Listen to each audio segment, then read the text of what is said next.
tarkoitus. Sisälonkka, kankku rennoksi. Hyvä. Hellitä sisäkäsi, kato pitkää sivua. Noin, ja nyt sä pääset sisäohjalla kääntään ulkopohkeen kanssa. Ulkopohje. Ei polvi.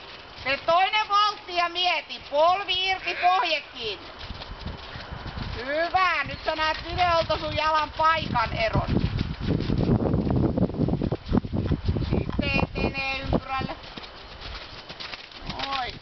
Nyt kun sulla on lyhyempi ohje, niin sä huomaat, että tää tuntuu jäykältä käsien saa.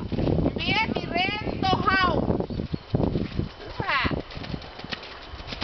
Katso lyhyen sivun loppuun huokaa. Hyvä. Joo. Älä lasketa. Hyvä.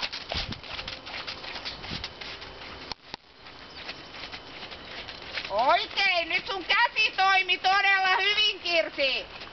Eli sä päästit sen eteneen. Hyvä huokaus.